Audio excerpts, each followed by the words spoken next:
Glória a Deus. Louvado seja o nome do Senhor. Agradeço a todos que vão participar conosco, que vão acompanhar conosco aqui a palavra do Senhor. Você que está em casa, você abra sua Bíblia no livro de Atos dos Apóstolos, no capítulo 1. O tema da nossa mensagem hoje é chamados para testemunhar. Chamados para testemunhar. Glória a Deus. Oremos. Senhor amado, te agradecemos, meu Deus, mais um dia, Senhor, um domingo em tua casa, na tua presença. Eu juntamente com teus filhos, com teu povo, com a tua igreja, estamos aqui, Pai, de coração aberto, mente e coração abertos, Pai, e os olhos também, para, meu Deus, entendermos a tua palavra, meditar, guardar no coração e praticar, para usufruirmos, meu Deus, das bênçãos prometidas nela, do Espírito e da vida. Que assim seja, Pai, no dia de hoje, neste momento. Já te agradecemos, Pai, Filho e Espírito Santo, no poderoso nome do Senhor Jesus Cristo. Diga amém. Amém. Diga graças a Deus. Louvado seja o nome do Senhor.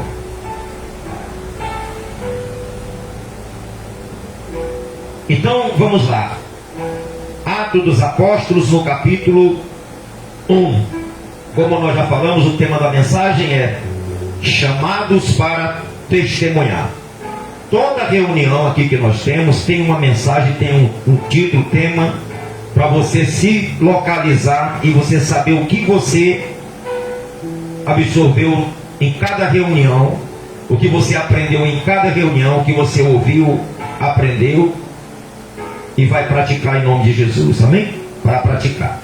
Então diz assim: escrevi o primeiro livro, ó Teófilo, relatando todas as coisas que Jesus começou a fazer e a ensinar. Amém? Primeiro, essa palavra Teófilo. Teófilo. Essa palavra se refere, são dois termos. São duas palavras, Teo e Filos. Teófilo, Filo e Teo. Teo quer dizer Deus. Teo. O Theos, em grego, Theos. Em grego é Theos. Em hebraico é Elohim. Teófilo, Filos, quer dizer homem. Quando você diz assim, filosofia, amor à sabedoria. Filos quer dizer homem, filantrópico, obras feitas pelo homem. Então, quando ele diz Teófilo, ele está dizendo: escrevi o primeiro tratado, ó homem de Deus. Muitos estudiosos têm estudado a respeito de saber quem é este Teófilo, esse homem de Deus. Ora, nós sabemos que Paulo, o seu amanuense era Lucas. Nós sabemos que Lucas escrevia para Paulo. E sabemos que ele escreveu o primeiro Teófilo, o primeiro tratado. Qual foi o primeiro tratado que ele escreveu? O livro de Lucas. O livro de Lucas, ele escreveu o primeiro tratado. Depois ele escreveu o segundo tratado, que era a segunda parte, que é Atos dos Apóstolos, com Lucas.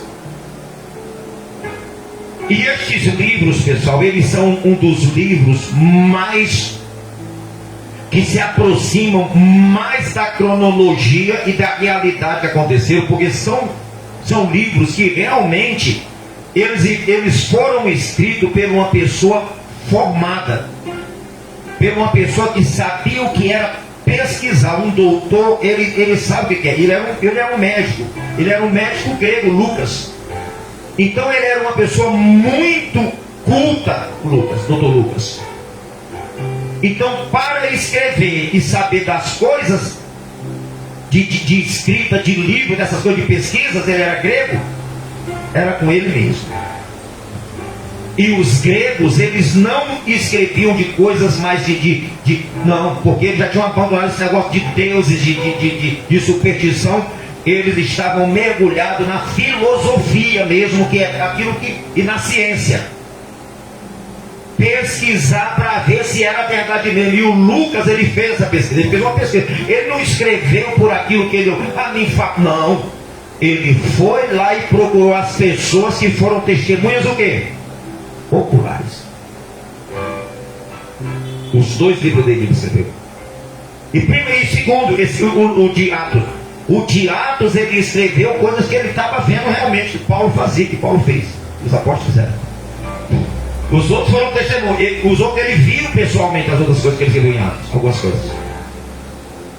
Então é um relato, são escritos que tem todos os escritos, toda a Bíblia, né? Mas esse aqui, os escritos de Lucas, como as epístolas de Paulo que ele também escreveu, como também outros, como Apolo também foi manuente de Paulo. Então estes homens estavam ali falando de coisas que eles sabiam, conheciam. Amém, Pedro? Não é o testemunho de qualquer pessoa isso aqui. Não é o testemunho de qualquer pessoa, o testemunho de Lucas. Tá? Então ele, esse Teófilo, homem de Deus, se ele era uma pessoa que Paulo mandou ele para Jerusalém para fazer essa pesquisa, para saber a respeito das coisas, só poderia ser ele estar se referindo a Paulo, chamando ele de homem de Deus, Paulo. Porque ele andava com Paulo, ele era companheiro de Paulo. Então para quem que ele foi escrever isso, a não ser para Paulo? Se ele era o amanuense de Paulo, é ou não é? E Paulo estava preso, então ele foi para lá, o Paulo mandou ele lá para saber como é que eram as coisas. Entendeu? Então ele disse assim, relatando todas as coisas que Jesus começou a fazer e a ensinar, até o dia que, depois de haver dado o mandamento por intermédio do Espírito Santo aos apóstolos que ele escolhera, foi elevado às alturas. Antes também,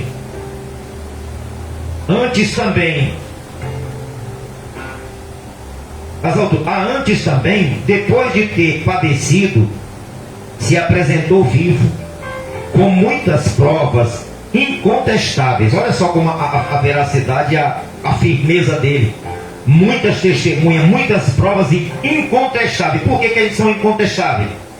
Porque foram testemunhas o quê? Oculares. Pessoas que viram, não só ouviram que alguém falou. As pessoas que uma testemunha verídica é aquela pessoa que viu. Você viu? Sim, vi. Então,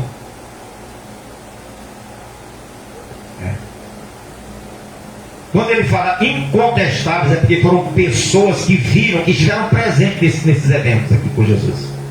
Incontestáveis. Meu amigo. Aqui é tremenda essa palavra, né? Incontestáveis. Com provas incontestáveis. Meu Deus do céu.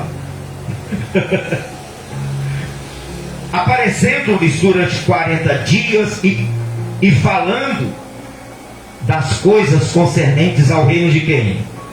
De Deus, né? Tem pessoas que falam, não precisa estudar. Eu já vi pastores falando que não precisa fazer teologia.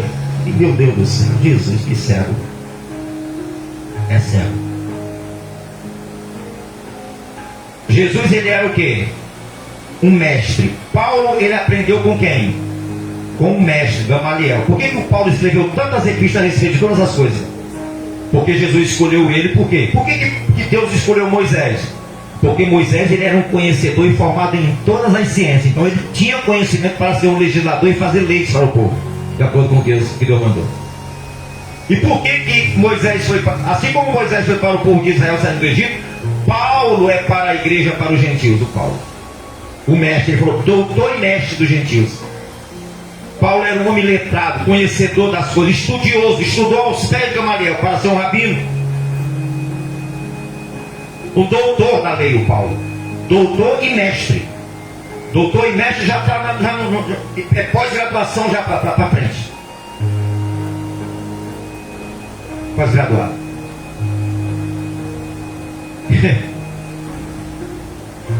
Aí as pessoas não querem estudar.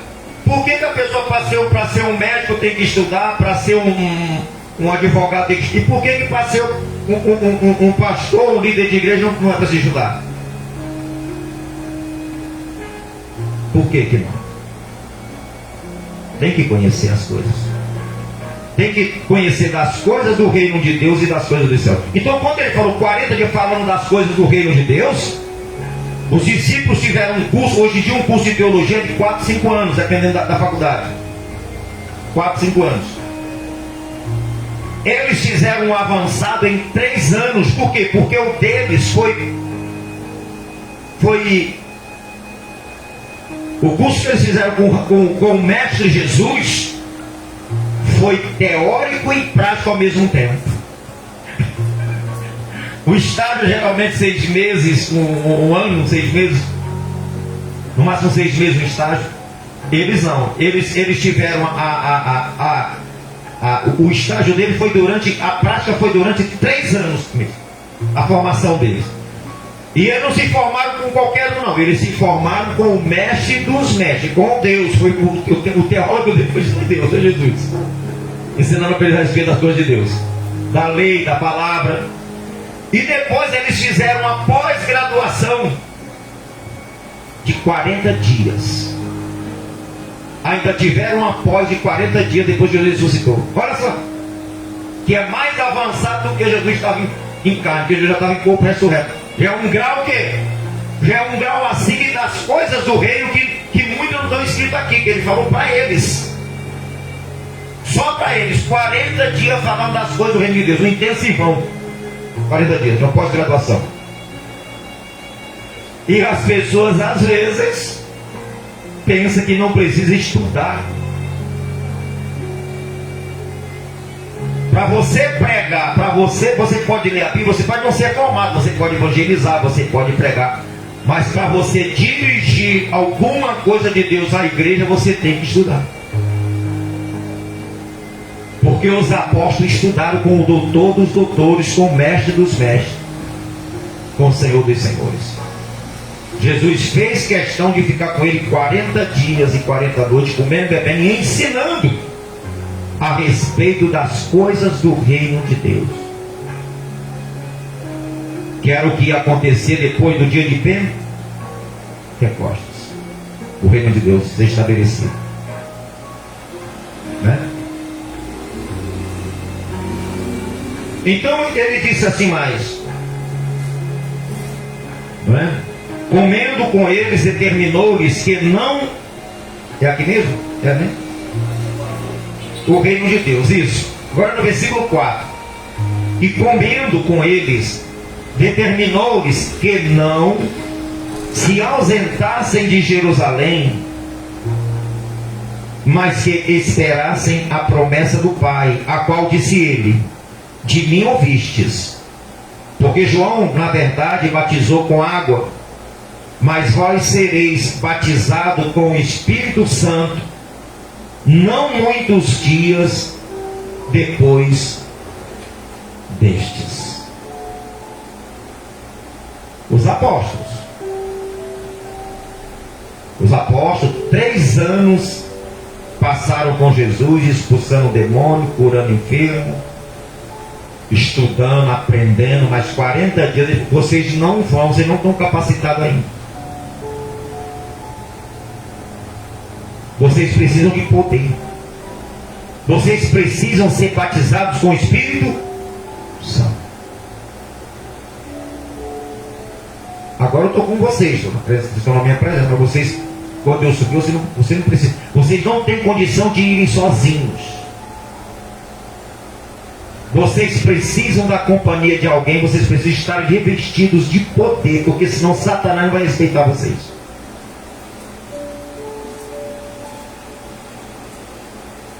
Quando o diabo olhou para aqueles 7 filhos do sumo sacerdote que não tinham o Espírito Santo, ele falou: eu sei quem é Paulo, conheço, mas vocês, quem são vocês? Eu sei quem é Paulo, porque Paulo era cheio de quê? O Espírito Santo. O diabo olha e sabe que a pessoa não está sozinha mais. E tem alguém com ela que é maior que ele, então ele respeita. Ele respeita. Porque aquela pessoa não está sozinha. Ela não está sozinha. Ela tem poder nela. Ela tem o poder de Deus na vida dela, que é o Espírito Santo. Tem Deus na vida dela. Então Jesus sabia da seriedade que é fazer a obra. Vocês vão ser capacitados e vão ser cheios de poder para poder fazer a minha obra. Né? Não muitos dias destes. Por quê? Porque na hora que Jesus estava falando isso aqui, ele já estava para subir aos céus. Na realidade é arrebatado, né? Aquilo ali é o arrebatamento de Jesus. A igreja vai ser arrebatada aqui de subir aos céus também. Tem pessoas que vão dizer, não. Não é assim não, vai ser assim. A pessoa vai perceber. Você vê aqueles filmes, some, não é assim não. E as pessoas subiram. Com Jesus. Tudo que Jesus fez, o que acontece com a ressurreição, tudo vai acontecer. O nosso corpo vai ser do mesmo jeito que ele. Ele é as primícias, ele é o primeiro. Ele é o primeiro. Então o Espírito Santo vai não levar, porque Jesus falou que o Espírito Santo não podia vir porque estava nele, tinha que levar ele, o Espírito Santo. Assim como o Espírito Santo trouxe, permaneceu, o Espírito Santo também tinha o quê? Que levar, para deixar lá no trono. Que depois que ele ia voltar. Porque quando Jesus chegou lá em cima, ele ia voltar a ter a glória que ele tinha com o Pai antes de vir para cá. Que a glória dele ficou lá em cima. A glória dele estava lá. Então ele disse, Pai, glorifica-me com a glória que eu tinha junto de ti. Olha só, porque para ele ver como a glória dele ficar o quê? Ele disse, você vê quando ele nasceu, a glória ficou lá onde estavam os pastores, ela encheu tudo ali procurando ele, mas ele era uma criança e não podia ir mais de lá. O hino do Fernando, deixou sua glória por amor, tão grande amor, e no seu sangue derramou com grande amor. A glória tem que deixar a glória de Deus, aquela glória que envolvia todo, tem que deixar a glória de Deus. Ele teve que vir como homem. Ele não podia ficar na glória. Chegou um dia que ele estava no monte, a glória foi lá e o quê? Ficou. E ele teve que sair, não pode ficar, você não pode ficar aqui. Ele manifestou só para os apóstolos verem. Mas não pode ficar dentro, daqui a pouco saiu de novo, porque não podia ficar dentro, tinha que continuar como homem. Ele tinha que continuar como homem.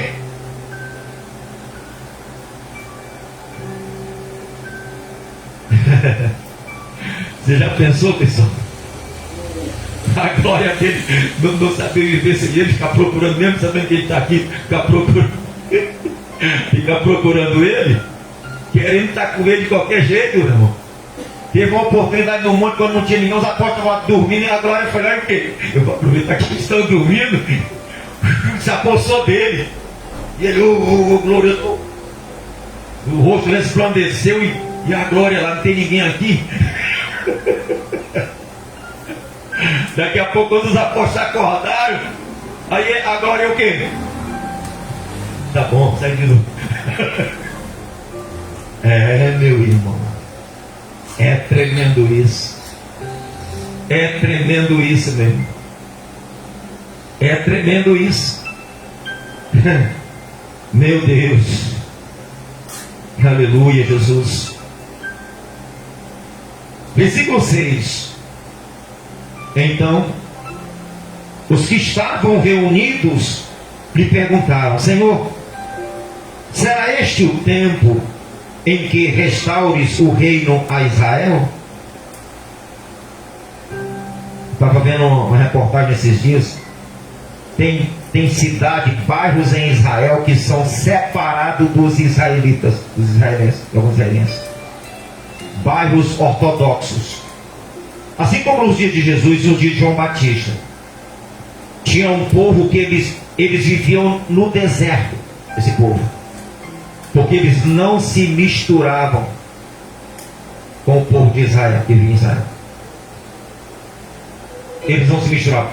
Porque eles viam eles ficaram tão horrorizados com a corrupção daqueles sacerdotes, daquele povo, que eles se retiraram para o deserto, que foi onde João Batista aprendeu muito com eles, com esse povo. Eles viviam no deserto. E com certeza Jesus também esteve com aquele povo lá, no deserto lá. E hoje em dia existem bairros em Israel, cidades, onde moram os judeus que não concordam com esses judeus que vivem lá em Israel, porque em Israel você pensa que todos os israelitas conhecem a Deus ou temem a Deus, sei não. Em Israel, na cidade de Israel, moram vários povos e tem muitos que vivem como mundanos mesmo, com bebedeira, com boate, com tudo em Israel. É, quase que nem mundano mesmo. Sabe que é israelita, mas não vive uma vida de acordo com a palavra de Deus. Então aqueles judeus ortodoxos, eles se afastaram, vivem separados, eles não vão nem lá. Horrorizado com o afastamento daquele povo. Porque você sabe que Israel agora, eles vão construir o templo para o anticristo. Você sabe disso, né? Eles vão aceitar o anticristo. O Israel de hoje. O Israel de hoje, que vive naquela cidade de Israel ali, aquele Israel que está lutando ali, aquele Israel ele vai ser enganado pelo anticristo. E eles vão construir o templo para receber o anticristo. E Jesus falou: eu vim em nome de meu Pai e vocês não me aceitaram, mas outro virá em seu próprio nome e vocês aceitarão. É isso aí que está para vir depois do arrebatamento da igreja. O anticristo vai vir, eles vão aceitar e vão ser enganados. No meio de 3 anos e meio vão ser enganados, vão acordar, vão ver que foram enganados. Por isso que existe essa separação deles, aqueles que não concordam com a maneira de viver que eles vivem hoje em dia, né? Você tem que ver, pessoal, você tem que abrir os olhos, saber mais das coisas. A gente tem estudado, tem aprendido para passar para a igreja, para que não seja enganado, para que não sejamos enganados. Para isso que Deus nos escolheu, para que a sua igreja seja edificada e não se deixe enganar por qualquer vento de doutrina, de ensinamento. Amém, pessoal? Glória a Deus. Então aqui o Senhor, os apóstolos perguntaram: Senhor, será este o tempo de restaurar Israel? Já pensando que Jesus ia vir para poder destruir Roma e botar Israel liberto de Roma. Jesus, ele não veio estabelecer reino nenhum. O reino dele não é o reino da terra. Amém? O meu reino não é o reino deste mundo.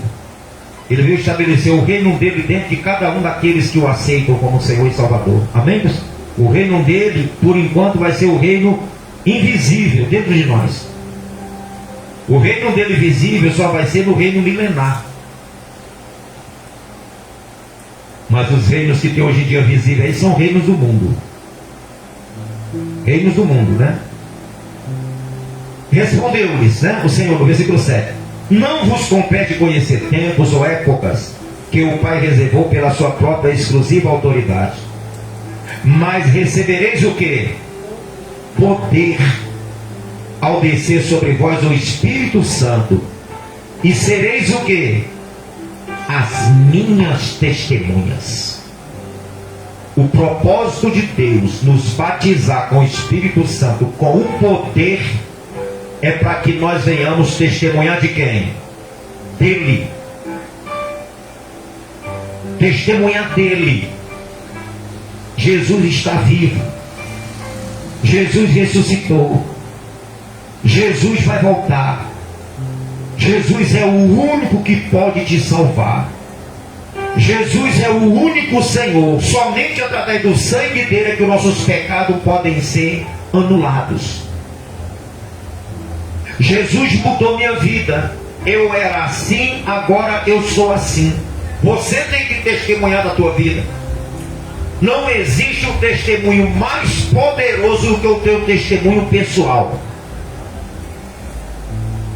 Não existe um testemunho mais poderoso do que o teu testemunho pessoal. Você fala de Deus, a pessoa pode até não acreditar. Mas uma pessoa que você fala do jeito que você é, você tem prova do jeito que você é, do jeito que você é agora, a pessoa vai acreditar no seu testemunho. Aquelas pessoas que te conheceram antes e que eu conheço agora depois de você conhecer Jesus, essas pessoas falam, verdadeiramente Deus existe. Porque aí já não são só palavras, já é o resultado da palavra de Deus, da fé. A obra, o resultado de Deus, da palavra de Deus na tua vida, da tua crença, da tua fé, da tua vida. Amém? Já é o resultado manifestado da tua crença, da tua fé. O teu testemunho é o resultado daquilo que você crê, daquilo que Deus tem feito na tua vida, o teu testemunho. Então, e vós sereis as minhas testemunhas. O tema da mensagem é chamados para testemunhar. É ou não é? O Espírito Santo é para que você testemunhe. O Espírito Santo é derramado com um propósito, para que você seja uma testemunha dele, de Jesus. Minhas testemunhas. E ele diz mais, olha, tanto em Jerusalém, olha só, Jerusalém, tanto em Jerusalém, a capital de Israel, que é reconhecida pelos Estados Unidos, e eu acho que é pela Arábia Saudita também, que reconheceu. Só esses dois países, Estados Unidos e Arábia Saudita. Alguns outros países reconhecem Tel Aviv, mas os Estados Unidos e a Arábia Saudita já têm embaixada em Jerusalém, reconhecida. Que a Jerusalém é a capital de Israel desde o tempo de Davi. A cidade de Davi, capital de Israel, Jerusalém. Então Trump, como ele é de fé protestante, ele reconheceu como a capital de Israel. E a Arábia Saudita também, os descendentes de Ismael. Amém, pessoal? Reconheceram porque pela história eles têm a história e sabem que Jerusalém realmente é uma capital milenar dos israelitas. Amém? Glória a Deus. Então ele diz, não só em Jerusalém, que é onde o templo está, a sede está, o templo de Deus, né? Estava na época, né? Não só em Jerusalém,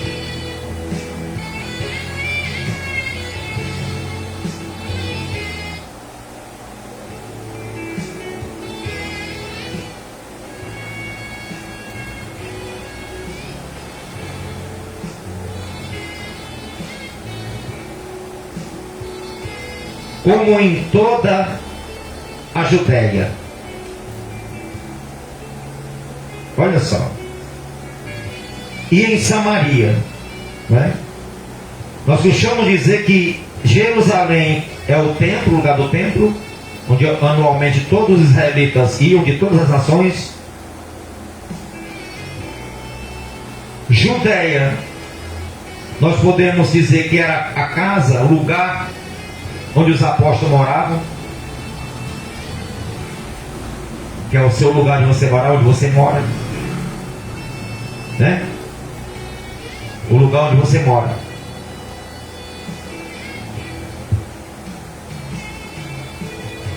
E tem também, né?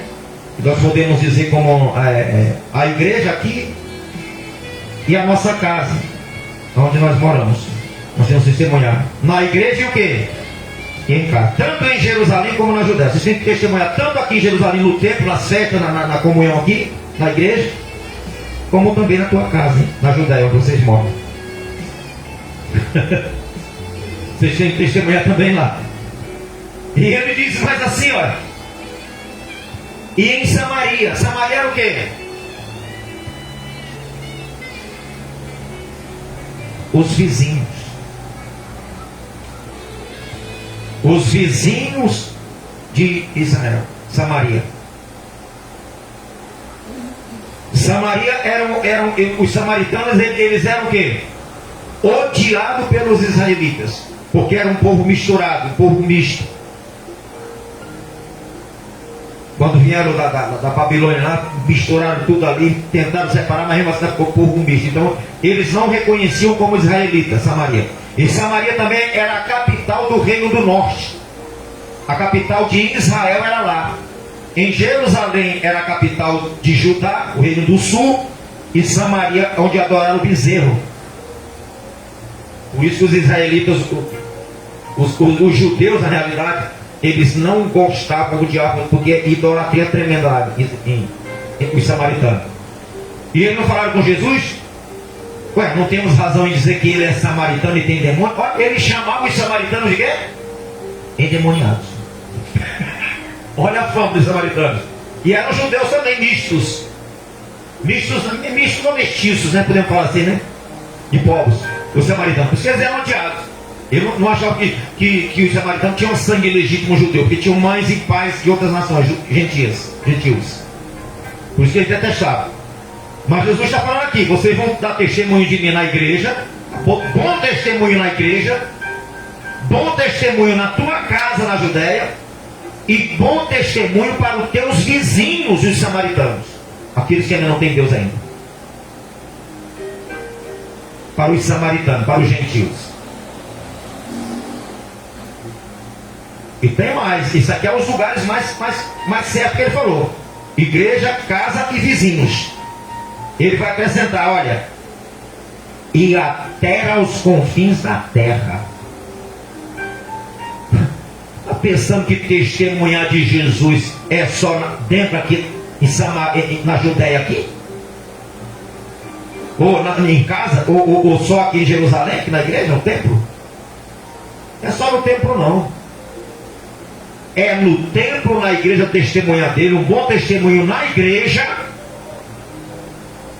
É um bom testemunho em casa, é um bom testemunho na vizinhança e até os confins da terra, no trabalho, na casa da parentela onde você for, na sua viagem, nas suas férias.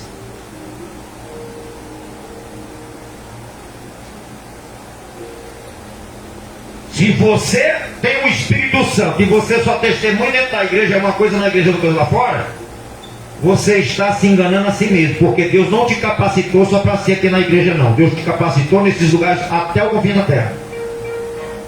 O poder dele é para nós darmos o bom testemunho aqui dentro na igreja, na nossa casa, na nossa vizinhança, onde quer que formos. O poder dele nos capacitou. No trabalho, principalmente no trabalho. Aonde você estiver, você tem que testemunhar. O poder que ele quer para você, que quer o Espírito Santo, é para isso aqui. Não é só para dizer que eu tenho um poder, não. Tem um propósito o Espírito Santo para a nossa vida. É algo que mais amplo. É brincadeira o que ele está falando aqui para quem quer o Espírito Santo? É brincadeira? É você pensar hoje e falar, a coisa é o quê? A coisa é séria mesmo. Jesus não está de brincadeira. O Espírito Santo não veio para a nossa vida somente porque é um lugar. Não, tem várias pessoas que ele pode habitar. Se a pessoa não está disposta a praticar isso aqui, que Jesus está falando, ele vai escolher um que esteja preparado, que queira. Ele não vai habitar na pessoa que não esteja disposta a fazer isso aqui, cumprir essa palavra. Ele não vai. Ele não vai. O arrebatamento é uma circunstância devido a andar com Deus até lá o dia para você ser arrebatado. Mas o propósito primordial é esse aqui: testemunhar de Jesus, do seu encontro com Ele, da salvação. E para que o propósito dele em nossa vida, o Espírito Santo? O propósito para a igreja, para os filhos de Deus é esse aqui. Bote isso no seu coração, bote isso na sua mente, no seu coração. Ouça, entenda, medite, bote no coração e pratique isso aqui. Eu sou uma testemunha de quem? De Jesus. De Jesus. Aqui na igreja o seu testemunho. Você pode fazer as coisas para Cristo. Ser um diácono, uma diaconisa, ser um pastor, ser um bispo, ser um apóstolo. Na igreja. Você pode citar o teu testemunho com a tua frequência. Poxa, fulano é firme na igreja, ela está frequente na igreja. A pessoa frequente tem frequência. Quando uma pessoa que você convidou, tem anos que você convidou, a pessoa vem, poxa, fulano, você tem tanto tempo que você me convidou, eu vim, você está aqui. Sim. Eu não falei com você que ia esperar você lá? Aí vai chegar um dia que uma pessoa chega aqui, vai conversar comigo, vai falar, bicho, eu vim aqui porque fulano de tal me convidou. Eu falei, quem? Fulano de tal, cadê? Ih, meu? Isso aí abandonou Jesus, não está mais aqui não. Ué, mas fulano me convidou, me insistiu tanto por vir à igreja. Cadê o testemunho? Cadê o testemunho? Cadê a promessa de receber a pessoa aqui, quando a pessoa vem? Cadê? Poxa, eu vim aqui porque a pessoa me convidou. E naquele dia Jesus falou que muitos serão os primeiros e muitos primeiros serão os últimos. Então, meu irmão, a coisa é séria. Então, no versículo 9, nós já estamos encerrando, diz assim: ditas estas palavras, foi Jesus elevado às alturas à vista deles, e uma nuvem o encobriu dos seus olhos. E estando eles com os olhos fitos no céu, enquanto Jesus subia, eis que dois varões vestidos de branco se puseram ao lado deles e lhes disseram: varões galileus, por que estáis olhando para as alturas? Esse Jesus que dentre vós foi assunto ao céu, virá do modo como vistes o quê? Subir. Promessa tremenda, hein? Os anjos aqui dão testemunho de quê? Da volta dele. Testemunhas do céu. O pai falou: vocês dois, desce lá. Porque as coisas de Deus exigem o quê? Testemunho. As coisas de Deus exigem testemunho. O Lucas escreveu isso aqui porque ele ouviu o quê? Testemunhas. Jesus ressuscitou, estava o anjo de lá. O que você está procurando aqui, mulher? O meu Senhor que mataram, não sei onde botaram. Não, ele não está mais vivo não. Ele o quê? Ressuscitou. Deus trabalha com testemunhas para que não deixe o quê? O Lucas, ele falou, olha, irrefutáveis as testemunhas. Aqui tem o testemunho aqui mais ou menos de